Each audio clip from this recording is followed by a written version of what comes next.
Buenas noches.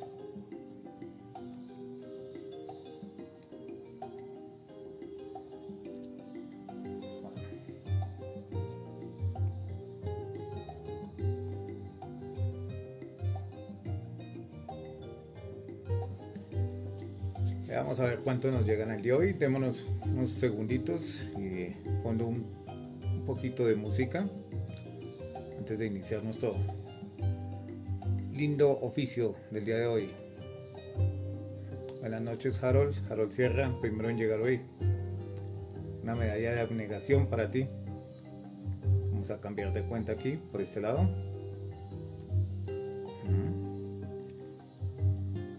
A los colegas de C2Speak, también muy buenas noches.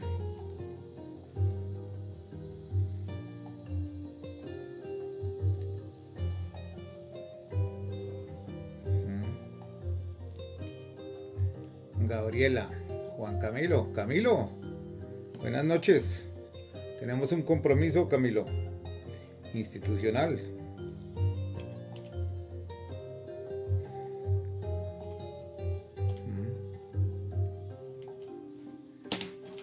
¿Quién más está por aquí? Maestro George, muy buenas noches.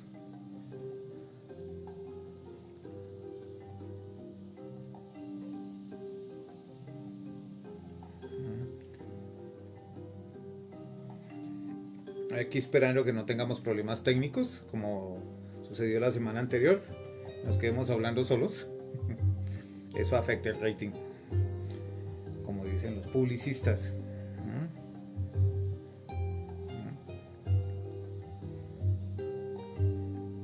¿Qué más tenemos por acá?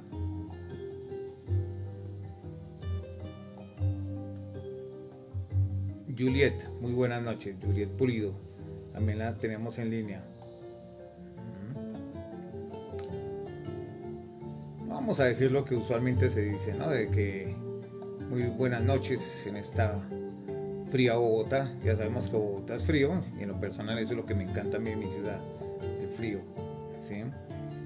Como a otros les incomoda, por supuesto.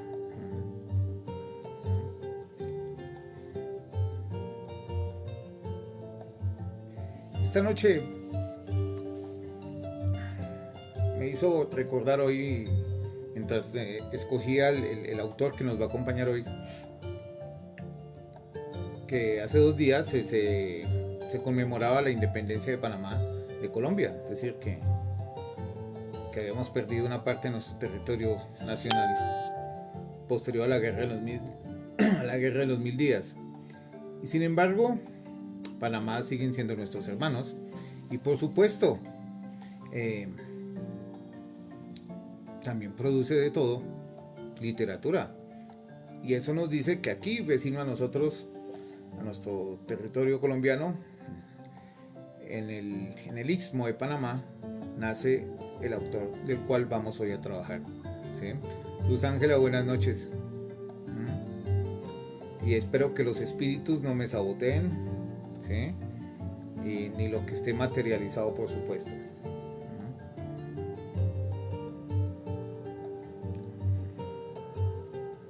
Vamos a compartir nuestro enlace esta noche con otras personas que nos permiten día tras día comunicarnos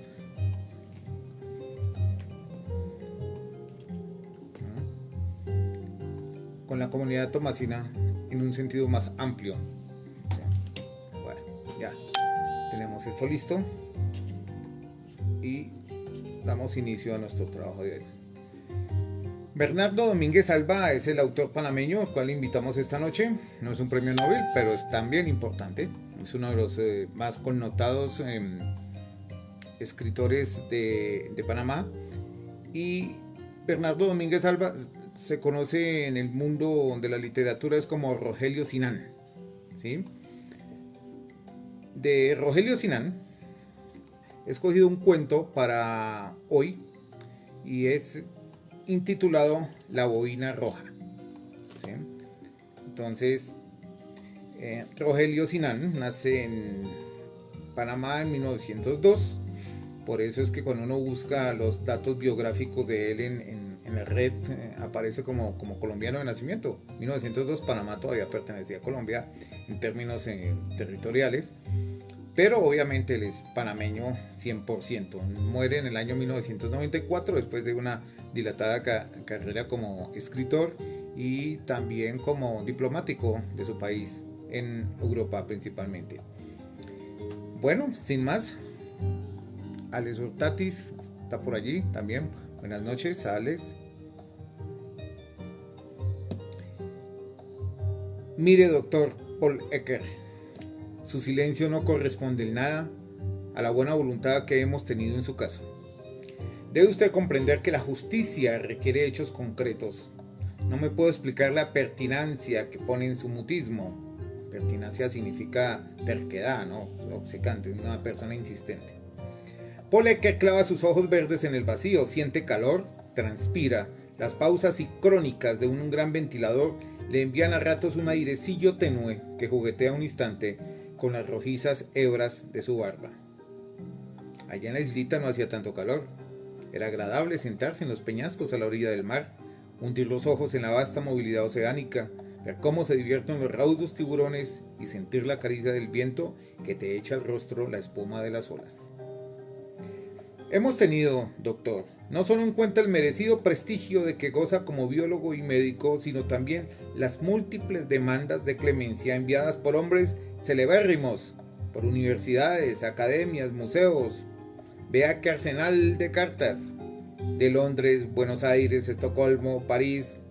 Esta de Francia nos hace recordar que 2 años antes tuvo usted el honor de presidir el Gran Congreso Mundial de Ictiología que se reunió en la Sorbonne. ¿Recuerda?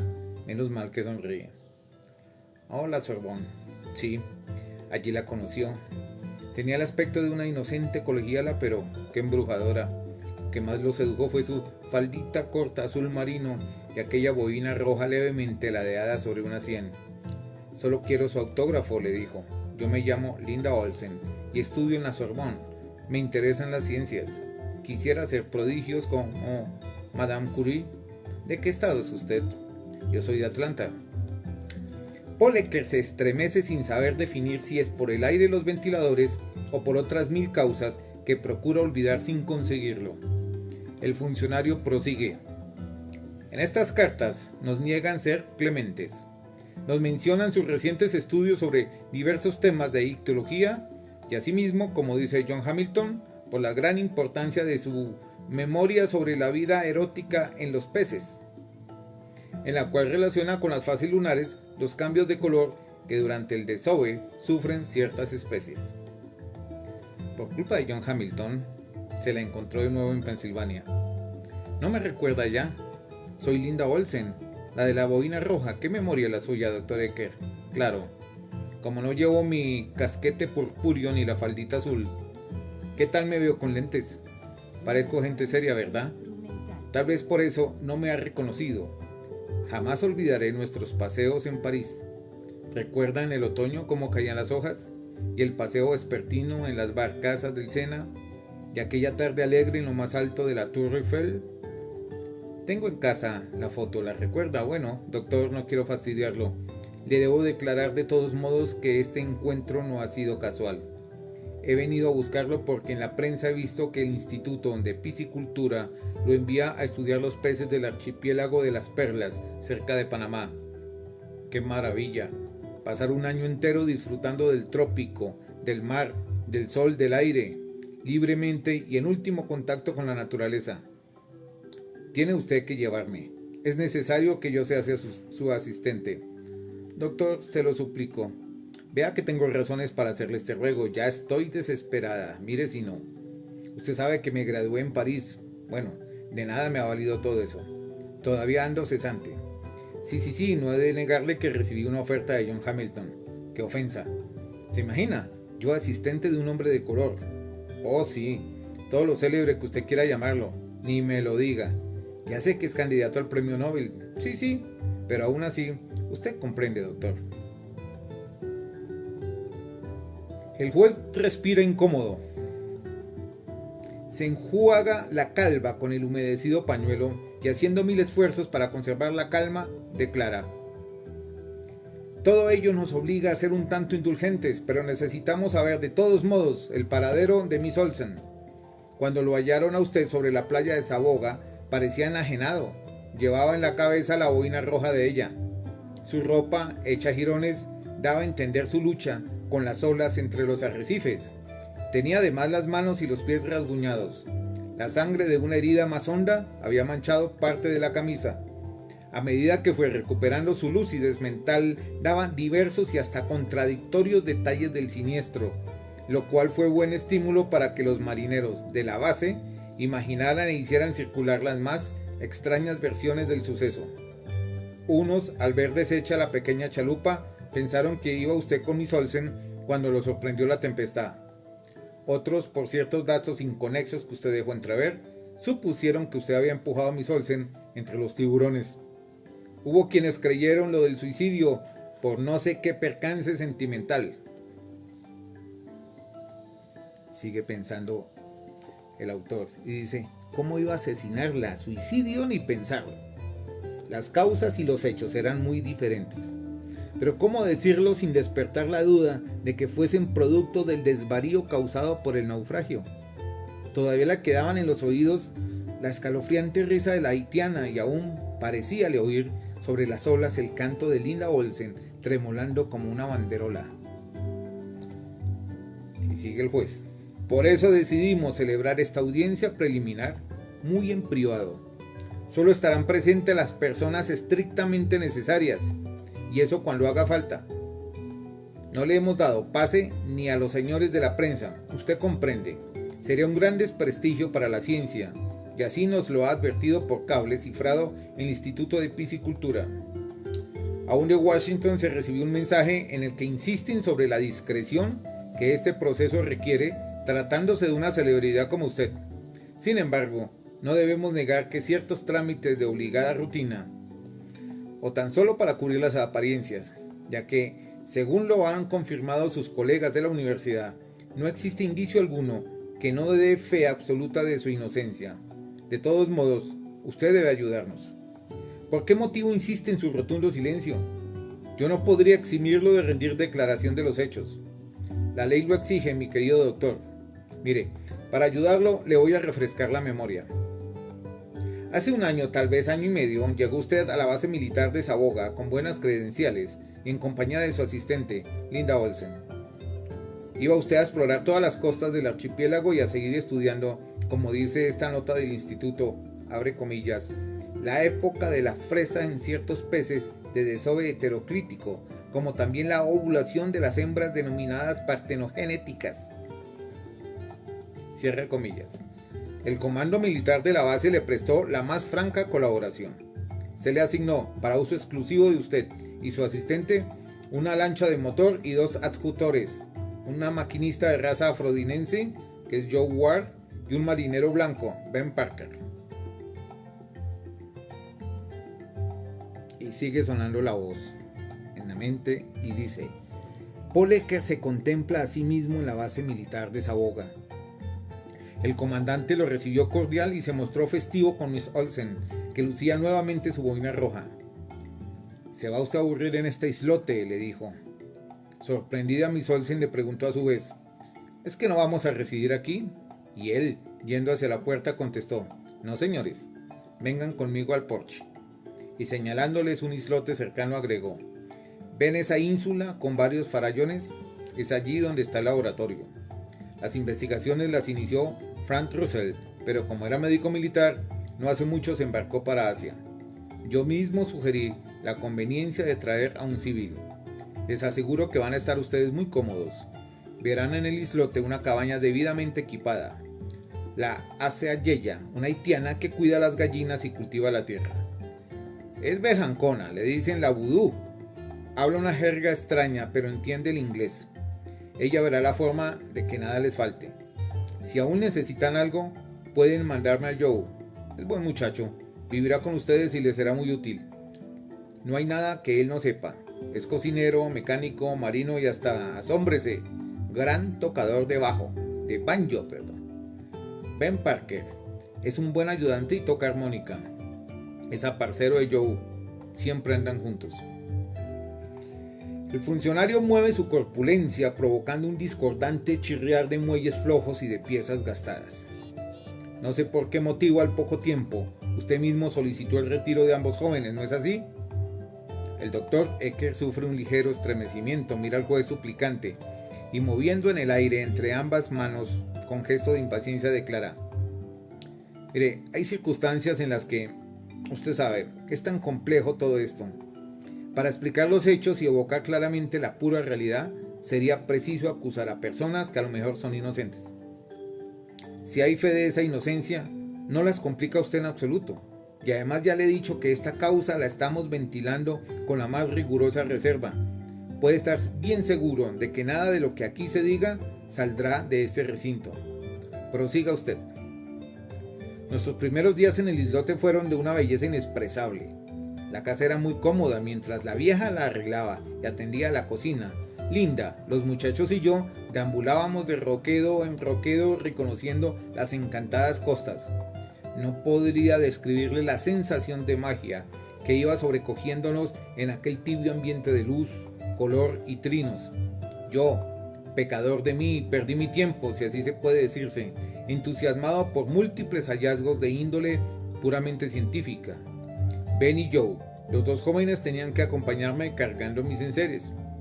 Aquello al parecer los distraía, pero ella, en pleno goce de su explosiva adolescencia, languidecía de hastío. A veces nos seguía coleccionando conchas y caracoles, pero más le agradaba vagar entre los árboles. Y era que sin nosotros no quería estar en casa, porque sentía no sé qué desconfianza contra la vieja. Era más bien como una especie de repulsión, de asco, de vago presentimiento. Por las tardes, después de las labores, yo solía dar con ella largos paseos románticos. Debo advertirle que jamás pensé en la posibilidad de un idilio. Hubiera sido ridículo, ¿me entiende usted? Mi edad y la misión que fungía me daban cierto tono de tutor frente a ella.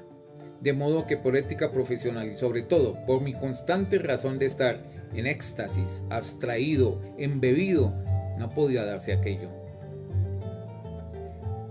Ecker reprime un gesto que deja traslucir una ligera aflicción. El funcionario comprende que ha presionado un punto neurálgico. Casi inconscientemente oprime un timbre. Descanse usted, doctor. Y al entrar el ujier se enjuga el rostro mientras le dice: tráiganos agua fresca. El doctor Ecker vuelve a clavar sus ojos en la verde lejanía del recuerdo. ¿Cómo hacerle entender a aquel obeso señor de piel viscosa lo que fue para ellos el farallón? ¿De qué modo hacerle inferir que aquello tenía cierto epicúreo sabor de égloga antigua, de pastoral pagana, de bucólica sinfonía tropical? Trastornado por la naturaleza alegre de la isla, y enseguecido por la gran soledad que lo rodeaba frente al mar y el cielo, y obsedido por el jovial efluvio de Linda Olsen, Paul Ecker despertó como a un mundo jamás imaginado. Sufrió una especie de mágica metamorfosis, que al dejar la crisálida que lo hacía parecer severamente científico, sintió de sopetón el estallido solar y la excitante fragancia de las olas. En vano resultaba que, tratando de aferrarse a la ciencia, procurara esconderse entre las celdas de sus razonamientos. Cuando más concentrado analizaba ciertos epifenómenos, como el de las anguilas, que cambian de color durante el celo, o cuando iba a sacar la conclusión de que las glándulas hipófisis resuman las hormonas, oía la voz de Linda que, subida a los árboles o hundida entre las olas, le dejaba entrever su boina roja. Recordaba a Paul Ecker varios acantilados en forma de escalones, donde dejaba el mar pequeñas pozas que Miss Olsen usaba para bañarse. Una vez cayó en una de las que no podía salir porque los bordes estaban resbalosos. Él escuchó sus gritos y, pensando en Andrómeda atacada por el monstruo, se lanzó a rescatarla. La tuvo que sacar de ahí desnuda. Maldita timidez, tras 1000 esfuerzos y graves resbalones. Esa noche Linda Olsen hizo bromas y rió bajo la luna, poniendo en entredicho su varonía. Hubo claro un instante en que la sangre se le encendió de pronto y sintió que se iba hundiendo en un abismo profundo, y esa noche fue Andrómeda quien devoró a Perseo. Desde entonces, Una golosa mosca queda presa en las alas del gran ventilador. El mofletudo custodio de la ley se abanica. Se dice que Linda Olsen iba a tener un niño, ¿no es así? Desde luego. Todo ello a consecuencia ¿de qué? De sus amores. No sé a qué se refiere. Bueno, en definitiva queda casi probado que el hijo no era mío. ¿En qué quedamos, mi querido doctor? Creo haberle dicho que Miss Olsen erraba de un lado para otro, rebosante de vida, plena de juventud, trastornada por los encantos mágicos de la isla. Yo no podía atenderla. Usted comprende. Yo estaba dedicado en cuerpo y alma a vigilar en las charcas y entre los arrecifes la heteroclítica ovulación de los peces. Mis severas costumbres ponían entre nosotros una muralla rígida de austeridad. Pero más allá de ese muro, todo era égloga bárbara, pagana libertad en la que el lujurioso saltaba como un sátiro tras una ninfa en el celo. ¿Cómo se entiende entonces que Linda Olsen, déjeme usted decirle, convencida de que yo no era el tipo que requerían sus veleidades de juventud, sonsacaba por turno a Ben y a Joe con el pretexto de que la acompañasen a buscar frutas? Yo no veía en todo ello nada malo. Comprendía que eran cosas de adolescencia. Me pareció al principio que Miss Olsen se divertía flirteando con Ben Parker. Eso era lo normal, dado su enojo contra la gente de color. En efecto, noté que Ben y Linda se perdían con frecuencia. Y sin embargo, pude entrever que al poco tiempo, Ben Parker la rehuía. Desde entonces, caso bien anormal. Ella buscaba a Joe para sus juegos y andanzas. Aquello parecía divertirla, pues la sentía reír de buena gana. También me sorprendió lo acicalado que andaba el negro Joe, quien a la luz de la luna solía entonar canciones quejumbrosas al son del banjo. Aún recuerdo una de ellas de indudable intención enamorada, que decía: qué bonita boina roja la boina mía, o mar azul, cuando la veo se me antoja una sandía de Carolina del Sur. Una tarde, lo recuerdo muy bien, yo examinaba al microscopio no sé qué tegumentos. Me estaba adormilando por causa del bochorno, cuando escuché los gritos de Miss Olsen.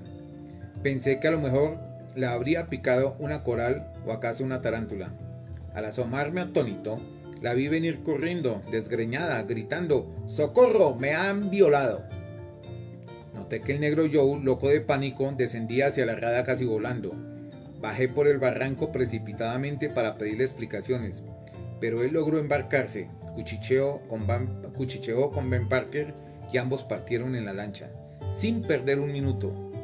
Subí hasta el promontorio para hacer las señales con el semáforo dando parte a la base, pero lo sorprendente, lo increíble, fue que en ese momento Miss Olsen, muy sumisa y al parecer tranquilizada, se me acercó rogándome que por favor desistiera de dar la alarma. Me explicó que un escándalo podía perjudicarla. Prefería que el abuso quedara impune. Yo, que la había pensado toda plagada de prejuicios, sentí la más profunda veneración por ella. Resolví defenderla, darle amparo y aún brindarle mi nombre, ya que su gesto para mí era un indicio de plena madurez y de cordura total. Desde esa tarde, viéndola acongojada, resolví distraerla y procuré interesarla nuevamente en los asuntos científicos que ella había abandonado no sé por qué. Perdone, ¿Ben y Joe no regresaron a la isla? No, por cierto. Cuando fue el comandante a investigar, ¿qué inventaron? Le había hecho creer que yo deseaba estar solo.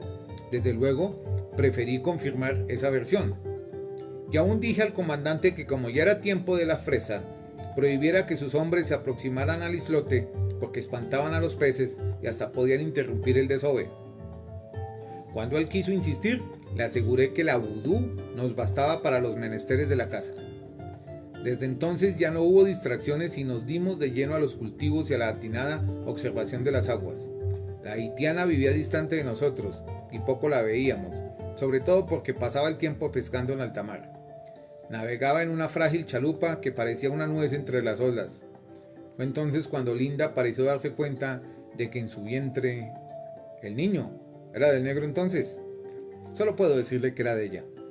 Yo iba a reconocerlo como si fuera mío, pero las cosas tomaron otro rumbo. El doctor Ecker pone el oído atento, cree escuchar a lo lejos un canto misterioso que parece surgir de entre las olas y siente nuevamente la infernal carcajada de la haitiana que lo persigue a todas horas.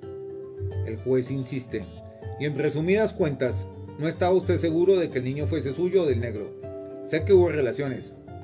Exactamente. Ella y yo, bueno, usted comprende. De allí mi estado de ánimo, de dudas sobre todo, porque existe en mi vida un precedente que me hacía presentir dificultades. Me refiero, bueno, no sé si ya le he hablado de mi primer divorcio por incapacidad genésica. Mi suegro, que era rico y muy dado a esas sonceras de alcurnia, deseaba a todo trance un nieto debidamente sano, robusto y fuerte que le heredase el nombre y la fortuna. Nació un niño varón, pero tarado, contrahecho, deforme. Menos mal que solo duró unas horas. Se estudió el historial clínico de mi gente y se encontró. Usted sabe, no hace falta insistir sobre estas cosas.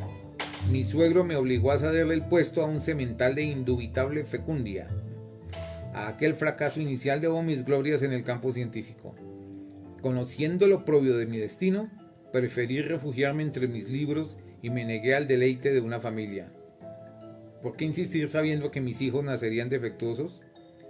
Por eso en el islote procuré estar distante de Miss Olsen. Sin embargo, las cosas no suceden siempre según queremos. La soledad a veces nos precipita en brazos de la lujuria. Ocurrió pues aquello y ella esperaba un niño que suponía hijo mío, lleno de vida, rozagante y hermoso. Y yo, que estaba inseguro de su paternidad, me angustiaba. Mi zozobra crecía a la par de aquello que iban a hacer.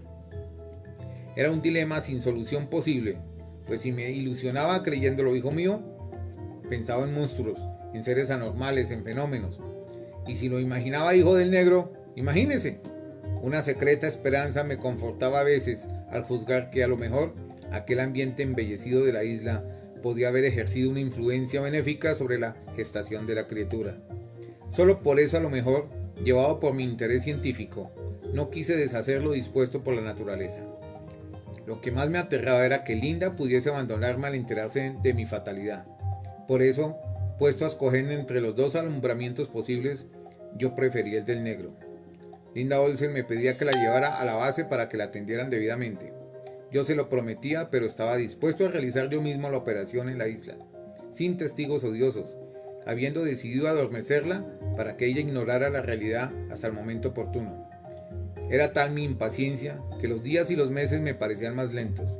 Aún faltaban como 7 semanas para la fecha justa, cuando me di a pensar que a lo mejor el cálculo estaba equivocado, ya que me parecían excesivos sus sufrimientos y la absoluta tirantez de la piel. Olvidaba decirle que así como avanzaba el lapso genésico, Linda era presa de caprichos extraños. Le agradaba pasarse horas enteras sumergida en el mar, y a pesar de su estado casi monstruoso, obsceno, se negaba a usar malla, alegando que no la resistía. A la hora de comer, daba señales de la más absoluta inapetencia. Sin embargo, después la sorprendía comiendo ostiones y otros mariscos vivos. Aquella noche, los truenos y relámpagos habían sobrecogido a Linda Olsen. La veía horrorizada, temía morir en la isla. Y ya obcecada por los temores de la muerte, llamaba a la haitiana para que la ayudara a bien morir. Yo me había dado cuenta de que la negra vudú se dedicaba durante mis ausencias a prácticas ocultas para aliviarle a Linda los dolores. La tempestad rugía bajo los fuertes tarallazos de la lluvia. Contorsionada sobre el lecho, la grávida gemía, atormentada por los desgarramientos más atroces. Yo, que ya enloquecía por la tensión de mis nervios, preferí, no había otra escapatoria, precipitar aquello para salvar a Linda. De lo contrario, yo estaba bien seguro de que aún faltando un mes, su organismo no podría resistir. Enfebrecido por la más angustiosa desesperanza, me resolví a operar. La inyecté. Al poco rato le entró un sueño profundo, y en ese estado como de duermevela nació por fin aquello. No quiero recordarlo. Era una cosa deforme, muerte, fofa. Temiendo que Linda Olsen pudiera darse cuenta al despertarse, corrí bajo la noche aún tempestuosa y eché el engendro al mar. Así borraba toda huella o vestigio de su fealdad. Desde entonces tengo los nervios rotos. No debe preocuparse, lo importante era salvar a Linda Olsen. Y la salvé, en efecto. Pero tuve el temor de que al saber la verdad me abandonara, y preferí inventarle la mentira de una criatura negra. ¿Dónde está?, me gritaba. Quiero verla. No sabiendo mentirle, me enredé más y más hasta quedar frente a ella, convertido en un vulgar asesino. Polecker se estremece, abre los ojos desmesuradamente como sobrecogido por una extraña visión. Cree oír de nuevo la carcajada de la haitiana y el misterioso canto del huracán. Ante sus ojos se extiende el mar inmenso y le parece ver surgir de sus olas la cabeza de Linda con las pupilas fijas como en estado de trance. Solo Becker oye su voz que dice: no me agradan los negros, no puedo remediarlo, es algo que he llevado en la sangre desde pequeña. Son taras de familia que no es el caso discutir. Con todo y eso, confieso que Joe Ward no tuvo nada que ver con nuestro asunto. Si a alguien le cabe culpa es a mí. Yo te mentí, Polecker, premeditadamente o por irreflexión momentánea.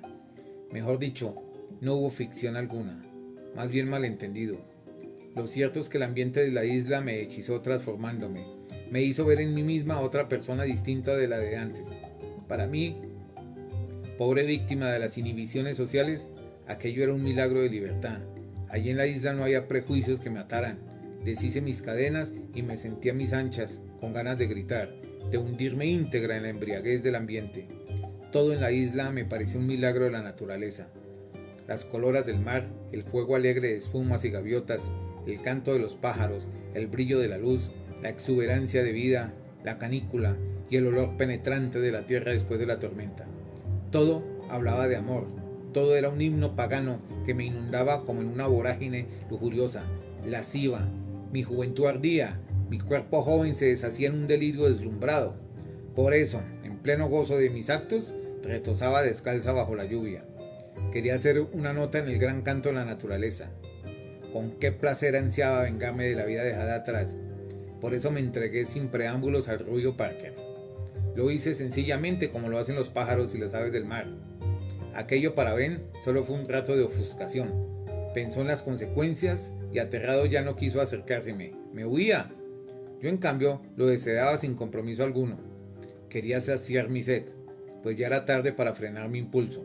Y decidida a dominar sus temores, dispuse de darle celos coqueteando con Joe. No ha de negar que aunque siento repudio contra los negros, no probé de sangrado, sino más bien placer. Me causaban deleite las piruetas y las mil ocurrencias de Joe Ward.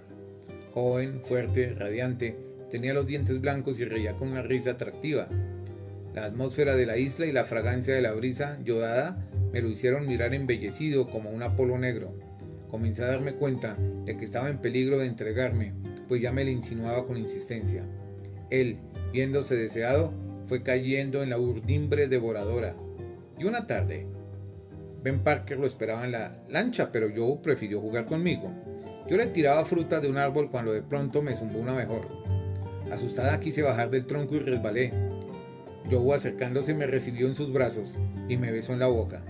Sentí como una especie de vórtice que me arrastraba, y a punto de caer lancé un grito y huí aterrorizada. Cuando tú, Paul, saliste, tuve vergüenza de parecerte una chiquilla ridícula e irreflexiblemente grité como una histérica: ¡socorro! ¡Me han violado! Pobre Joe. Sobrecogido de pánico se retiró cuesta abajo y embarcándose puso rumbo a la base en compañía de Ben Parker. Luego, puestos de acuerdo, no quisieron volver. El negro dijo que había visto fantasmas en la isla. Seguramente lo que sí presintió fue la horca y el espectro de Lynch. La premura que tú pusiste en mi defensa y tus prolijos cuidados, aparte de tu oferta de matrimonio, que yo no comprendí a primera vista, me hicieron acercarme a tu vida, a tus estudios. Luego, al notar que iba a ser madre, me apresuré a aceptar tu propuesta matrimonial. Que el niño era de Parker no había duda, pero eso qué importaba, yo sabía que tú estabas embebecido. Me casaría contigo y la criatura tendría un padre más digno que el rubio marinero. Cuando me puse grave, recuerdo que esa noche llovía terriblemente, brillaban 1000 relámpagos y me atemorizaban los truenos y el estruendo del mar. Después no supe más. Al despertarme ya era de madrugada. Pensé en mi hija. No sé por qué pensaba que era una niña, con su carita linda y sus bracitos que yo le besaría. ¿Sería idéntica a Ben? Abrí los ojos. Me vi sola en la estancia. Pensé, ¿qué será de Polecker y de mi niña? Llamé, no hubo respuestas. De pronto oí tus pasos. Esperé ansiosa. Entraste. ¿Qué te pasaba? Te noté preocupado. Las ropas húmedas, el semblante sombrío. Pobre, pensé, seguramente se ha fatigado mucho. Te acercaste a mi cuerpo con dulzura infinita. Me besaste las sienes. Me hablaste de tu oferta de matrimonio y aún me dijiste que ya faltaba poco para el viaje de vuelta a Filadelfia. Yo desde luego solo insistía en mi anhelo de ver a la criatura, pero no me hacías caso. Seguías hablando como si nada. Cuando ya recelosa te insté a mostrármela. Te vi tartamudear. Adujiste primero que hiciste lo imposible para salvarla. Después, compadecido, me dijiste que era una niña negra. Aquel infundio me iluminó. Tuve la clara percepción del crimen. Vi enseguida que habías matado a mi hija por celos de Ben Parker. Bien sabías que era de él.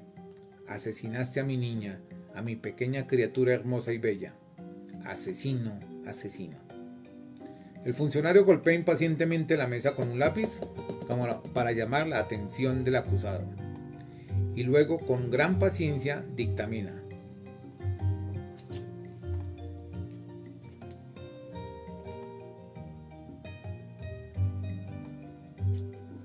La circunstancia del naufragio y a lo mejor los golpes recibidos le han grabado los hechos, exagerándolos al punto de crearle en la conciencia un fastidioso complejo de culpa.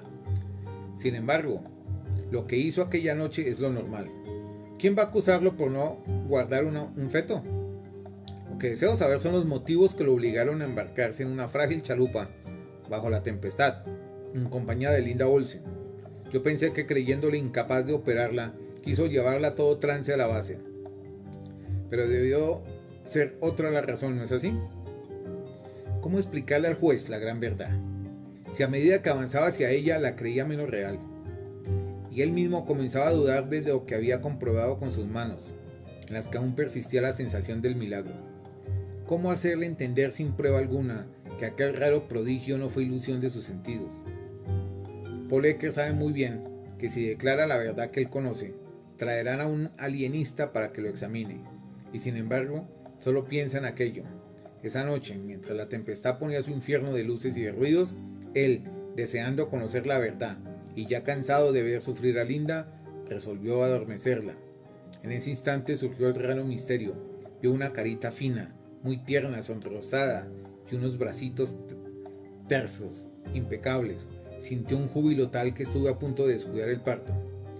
Y ya anhelaba recibir en sus manos a la criatura para sentirla suya, perfecta y sana, cuando aquello saltó, dio un coletazo y rebotó sobre el lecho. Quedó paralizado, con la esperanza en éxtasis, como si de su gesto dependiera la paz del mundo. Lo que bullía frente a él, sobre las sábanas, era un mito viviente.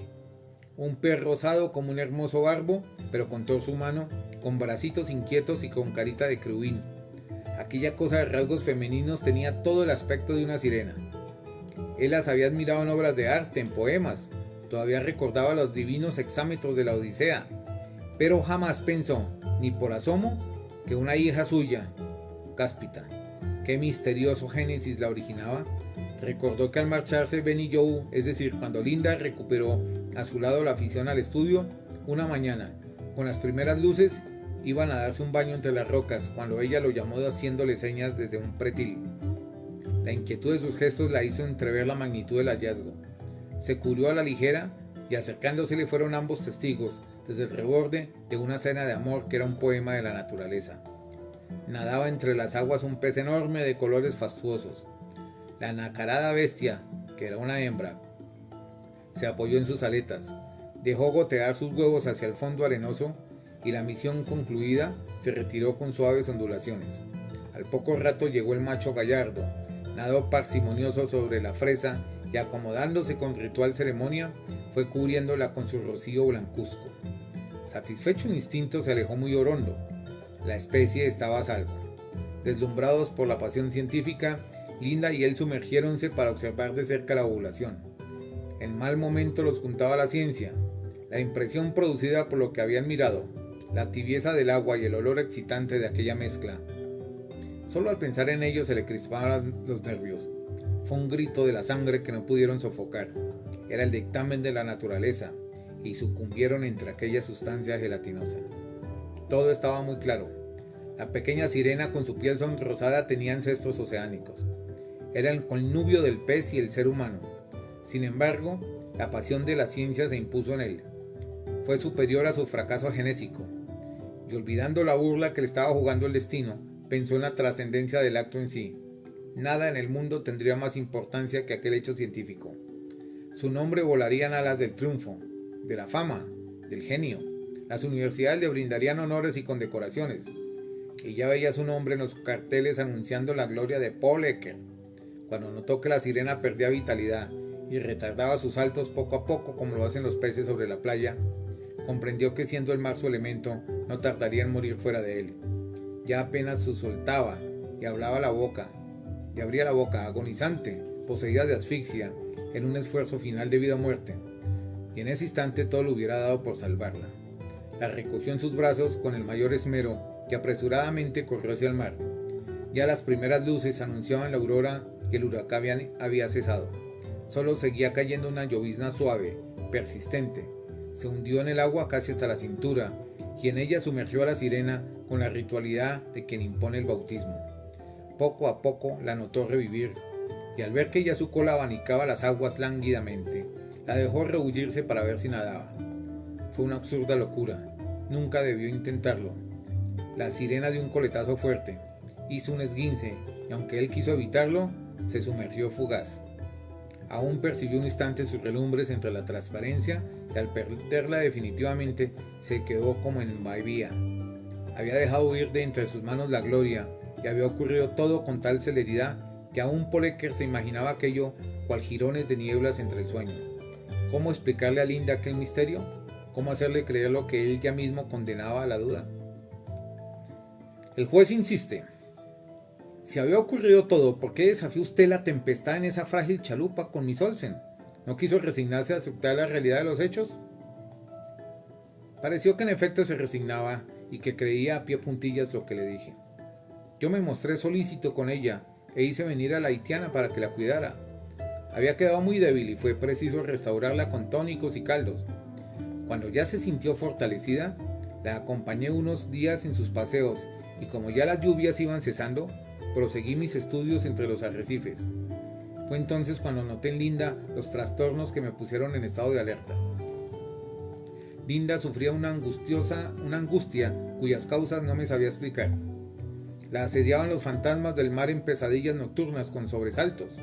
El mundo de los sueños era para ella un antro de tormentos del que se liberaba despertándose con alaridos de terror.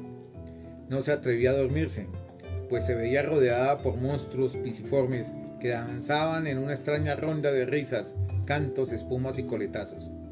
Una especie de carrusel proteico con ritmo acelerado en cuyo vórtice le parecía caer hasta ir hundiéndose en viscosas sustancias de frialdad tan intensa que le paralizaba las piernas. Yo tenía que frotárselas porque se le dormían y alegaba que era un solo témpano de hielo. La vieja haitiana diagnosticaba que eso era de índole reumática debido a que Linda Olsen pasaba muchas horas sumergida en el mar, no tan solo por el goce del baño, sino que había insistido en su nauseante costumbre de alimentarse con moluscos vivientes. Esta extraña manía que antes supuse antojo de gravidez llegó a acentuar al punto de serme intolerable. Su gran voracidad no hacía distingos entre algas y babosas. La vi engullir medusas a mordiscos con la fruición de quien deglute moldes de gelatina. El funcionario no logra reprimir un gesto de asco. Confundido no sabe qué decir y explica.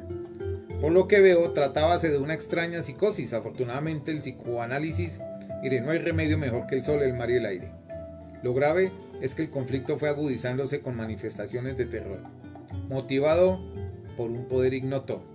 Ella explicaba que se sentía atraída por un abismo de deleitables transparencias.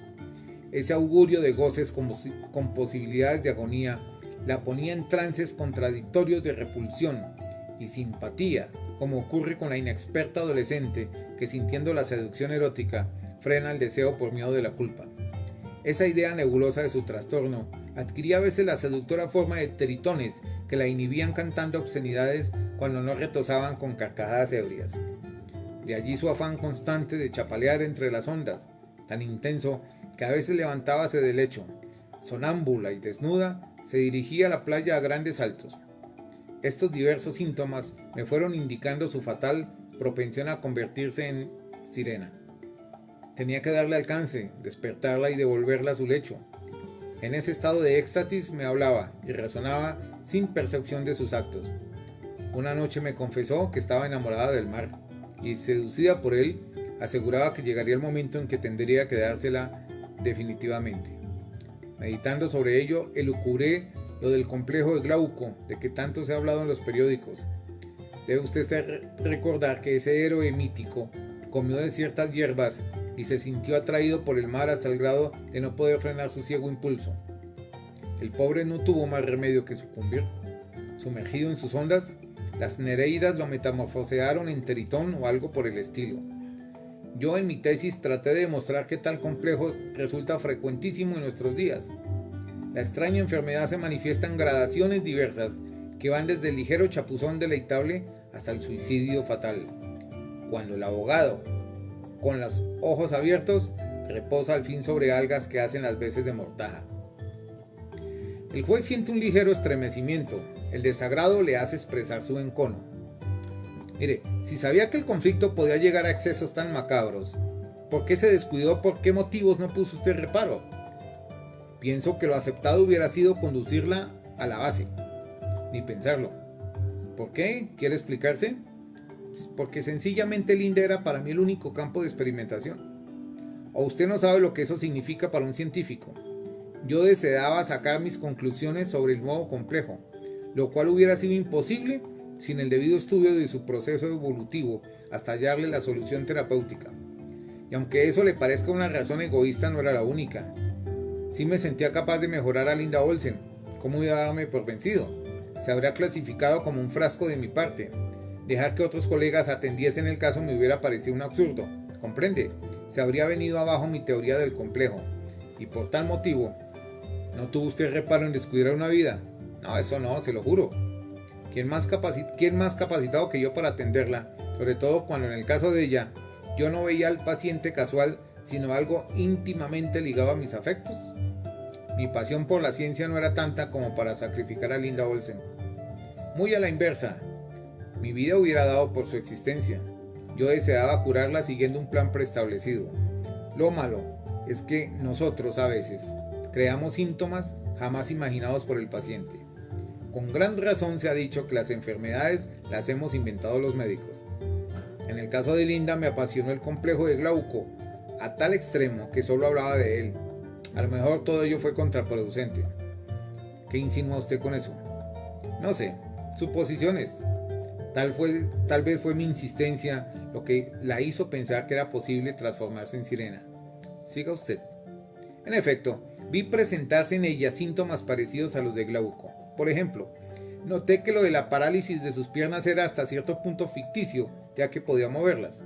Se las imaginaba, eso sí, unidas como si algo invisible le impidiera su ritmo individual. A cada rato se las palpaba inquieta, pues tenía la impresión de que su piel iba adquiriendo características viscosas. No había duda de que el mal avanzaba sin que yo hubiera hallado su mejoría. Meditando sobre las causas que motivaron su dolencia, recordé que en la noche del parto lo que más la afectó fue el explosivo fragor del huracán, los truenos y relámpagos, el bramido del mar y los silbidos del viento le infundieron la idea de un cataclismo final en el que todo se hundía. No era difícil, pues, imaginar que una impresión parecida podía serle benéfica. Por eso yo esperaba con verdadera vehemencia la borrasca. No sé por qué tardaba. Ya usted sabe que en las islas del trópico son frecuentes las lluvias. El buen tiempo dura pocas semanas y, sin embargo, para desesperarme, no hubo días tan espléndidos como aquellos, con lo que yo pensaba que hasta los mismos elementos se oponían a mis planes. Y en verdad resultaba que cuando convenía la bonanza para estudiar la fresa, caían lluvias tan fuertes y torrenciales que enfangaban las aguas, y cuando me hacía falta un ciclón, no soplaba ni la más tenue brisa. Viéndolo bien, la culpa no era suya, dice el juez. Por lo que me ha contado, he podido inferir que asimismo, Miss Olsen fue solamente víctima de la fatalidad. Si, como habrá observado, me interesan los hechos, no es porque abrigue dudas de su inocencia, sino por liberarlo del complejo de culpa que lo deprime. Siga usted, doctor. Posiblemente no le he contado todo con el orden debido, pero recuerdo un síntoma que aumentó mi zozobra. Una mañana me había alejado un poco entre los árboles con la idea de cazar cuando empezó a llover y resolví regresar. Llegando al promontorio me di cuenta que era un simple amago, una farúa pasajera, y distraído me quedé contemplando el raudo vuelo de las gaviotas. De pronto vi a Linda Olsen desnuda, dando saltos con rumbo hacia las olas. Me apresuré a bajar, para llevarla nuevamente a su lecho. La haitiana había salido con el mismo propósito, pero al ver las piruetas que en cada brinco hacía la enferma, se echó a reír con esa risa brutal característica de los negros. Al oírla, Linda Olsen dio muestras inmediatas de desagrado. Yo pensé que la burla podía ser un estímulo para que la paciente, sintiéndose en ridículo, dejase de saltar y utilizara normalmente sus piernas. Pensando en ella y además contagiado de hilaridad, me eché a reír también. De pronto, que ella y yo asediamos a Linda a carcajadas. Lo que yo había previsto no se produjo, pues sin poder frenarse, Linda perdió la calma y proseguía dando saltos enfurecida. Sintiéndose agotada y ya frenética, se echó al suelo gritando, poseída de un ataque de histeria. Me apresuré a atenderla y al acercármele noté que se asfixiaba por falta de aire. No sé por qué pensé que lo más cuerdo sería llevarla al mar. Así lo hice. Corriendo y al chapuzarla me quedé sorprendido. Linda reía feliz como si nada, que hacía extraños esguinces chapaleando con las piernas unidas. Ya no dudé que el mar, siendo la causa, podía ser el remedio de su trastorno. Solo hundiéndose en él podía salvarse. Así que era que en esa lucha no era el mar quien vencía hasta poseerla definitivamente. Y así fue en realidad. ¿La risa de la haitiana no tuvo consecuencias desagradables?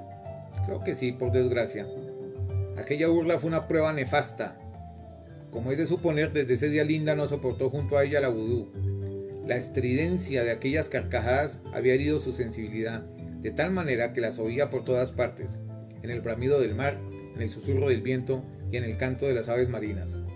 A veces despertaba y con las manos se cubría los oídos para no oír la risa y un misterioso canto que la angustiaba sin poder definirlo. Yo mismo, al despertarme para atenderla, creí una noche oír, usted comprende, ya me sentía agotado. Recuerdo que al librarse de la atroz pesadilla me confesó que ya sentía muy próxima su repulsiva y total metamorfosis. Había soñado que se veía en el mar ya convertida en sirena y había experimentado lo que es tener las piernas transformadas en cola. No quiero que eso ocurra, me decía, no me dejes, y se me echaba al cuello llorando. Al día siguiente, ya más tranquila, me hizo la confidencia más extraña. Con una leve sombra de picardía y sonrojo, me dijo que había visto a un vigoroso tritón de largos rizos y espesa barba rubia como la mía. Al evocar el sueño se echó a reír alegre. Parece que el tritón le hizo la corte de manera brutal. La empujó hasta la playa sin miramiento alguno, y allí la poseyó entre bufidos y mordiscos feroces. Aún siento sus mordiscos por todo el cuerpo, dijo. El funcionario se abanica molesto y carraspea varias veces. Y Ecker prosigue. No sé por qué le cuento todo esto. Mejor es relatarle sin dilaciones el pavoroso desenlace. ¿Me permite beber un sorbo de agua? Desde luego, doctor. Paul Ecker bebe. Entonces, el viento había cambiado y el mar ligeramente picado era un seguro anuncio de que ya estaban próximas las lluvias. Parece que la atmósfera, cargada de corrientes magnéticas, excitó en esas noches a Linda Olsen hasta el punto de enfurecerla cada instante. Quería salir a todo trance. Tengo una cita con el mar, gritaba. Yo estaba ya cansado y llamé a la haitiana para que me ayudara a cuidarla. Y así andaban las cosas cuando ocurrió la noche del vendaval. La lluvia se anunció con estruendosa demostración de truenos y relámpagos. Los silbidos del viento se mezclaban con los trallazos de las olas. Todo hacía suponer que se acercaba un pavoroso huracán. Yo observaba a Linda Olsen para ver los efectos que el fragor atmosférico le causaba.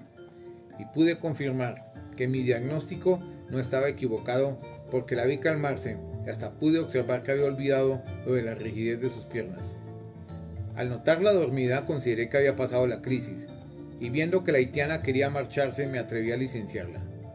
No hay peligro, le dije, puedes irte. La haitiana me explicó que su deseo de marcharse era porque la lancha se le estaba golpeando entre las rocas y deseaba sacarla de entre los arrecifes. Cuando cerró la puerta me sentí tan cansado que me estiré en la hamaca y me dispuse a fumar. No creo que tuve tiempo de encender la pipa, pues me quedé profundamente dormido. Me despertó el golpe de un ruido seco. La puerta estaba abierta. La furia clamorosa del huracán rugía y el viento hacía volar las cortinas. Pensé de pronto que a lo mejor la haitiana no la había dejado bien cerrada, pero al buscar a Linda no la hallé. Inútilmente registré la casa. De súbito pensé, vi la desgracia. Me lancé hacia la playa bajo la lluvia. La noche era un infierno de ruidos y de luces. Y me eché a gritar: ¡Linda Olsen! ¡Linda Olsen! Nadie me contestaba. La vieja había acercado su chalupa a la playa, pero el viento y las olas le impedían ensecarla. Seguía lloviendo recio y la tormenta ponía en la noche lóbrega un concierto de aullidos y de truenos. Me subí a los roquedos y a la luz de un relámpago creí ver a Linda Olsen llevada hacia el mar por la corriente. Volví a llamarla haciendo bocina con las manos. ¡Linda Olsen! Me pareció escuchar muy a lo lejos su voz en una especie de alarido angustiado. Corrí a la playa, me embarqué en la chalupa y eché a la vieja a un lado. Ya es inútil, gruñó. Empuñé los remos e hice avanzar la lancha mar afuera. Luchando rudamente con el viento y la furia de las olas, me fui acercando al sitio en que creía divisarla. La luz de los relámpagos me la hacía ver a ratos flotando en la corriente y a veces la perdía. Pero ahora me doy cuenta de que acaso no pude verla nunca, ni escuché su alarido desgarrador. Tal vez fue solo ilusión de mis sentidos. En efecto, cuando me parecía que iba acercándomele, la veía más distante, hasta que hubo un momento en que, agotadas mis fuerzas, perdí el sentido de las cosas. No recuerdo haber izado la vela, y ni si fue la corriente la que me hizo estrellar contra las rocas de la próxima isla. Tampoco hago memoria del momento en que me puse la boina en la cabeza. Tal vez fue en el instante de salir del bohío. Lo que no olvido nunca es que, debido al loco pavor de que fui presa o al ruido de la lluvia, no dejé de escuchar un solo instante el doloroso alarido de mis Olsen y un misterioso canto. ¿Cómo llegué a la playa? No lo sé. A lo mejor anduve perdido entre las rocas hasta caer rendido sobre la arena. Lo cierto es que al volver de mi colapso ya el alba despuntaba y había amainado la tormenta, pero yo seguía oyendo dentro de mí el eco lejano de aquel canto mezclado a la honda resonancia del mar, como si mi alma entera se hubiese transformado en un gigantesco caracol.